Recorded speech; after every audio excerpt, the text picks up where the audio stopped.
ಮುನಿರತ್ನವರು ನಮ್ಮ ಪಕ್ಷದ ಶಾಸಕರು, ಸಚಿವರಾಗಿ ಕೆಲಸ ಮಾಡಿದವರು. ಅವ್ರ ಮೇಲೆ ನಡೆದ ಹಲ್ಲೆ ದುರದೃಷ್ಟಕರ. ನೋಡಿ, ಪ್ರಜಾಪ್ರಭುತ್ವ ವ್ಯವಸ್ಥೆಯಲ್ಲಿ ನಮಗಿರೋದು ಕಾನೂನಿನ ಮಾರ್ಗ.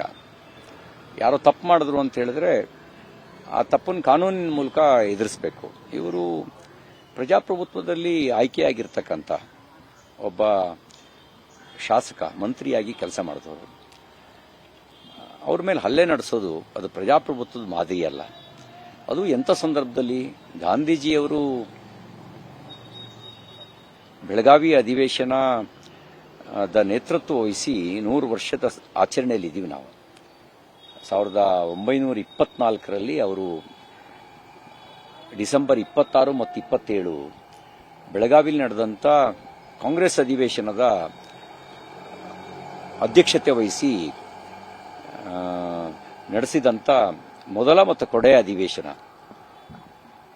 ಗಾಂಧಿಗಿರಿ ನೆನೆಸ್ಕೊಳ್ಳೋ ಕಾಲದಲ್ಲಿ ಕರ್ನಾಟಕದಲ್ಲಿ ದಾದಾಗಿರಿ ನಡೀತಾ ಇದೆ. ಗಾಂಧಿ ರಾಜ್ಯ ಕಟ್ತೀವಿ ಅಂತ ಬಾಯಲ್ಲಿ ಹೇಳ್ತಾರೆ, ಗುಂಡಾ ರಾಜ್ಯ ಮಾಡ್ಲಿಕ್ಕೆ ಹೊರಟಿದ್ದಾರೆ. ಅದಕ್ಕೆ ತಾಜಾ ಉದಾಹರಣೆ ನನ್ನ ಮೇಲೆ ನಡೆದಂಥ ಹಲ್ಲೆ ಮತ್ತು ಇವ್ರ ಮೇಲೆ ನಡೆದಂಥ ಹಲ್ಲೆ ಒಂದು ತಾಜಾ ಉದಾಹರಣೆ. ಈ ಗುಂಡಾಗಿರಿ ಬಹಳ ಕಾಲ ನಡೆಯಲ್ಲ. ಅವರಿಗೆ ಮಾತಾಡಿಸಿ ಅವರ ಆರೋಗ್ಯ ವಿಚಾರಿಸೋಣ ಅಂತ ಬಂದಿದ್ದೆ.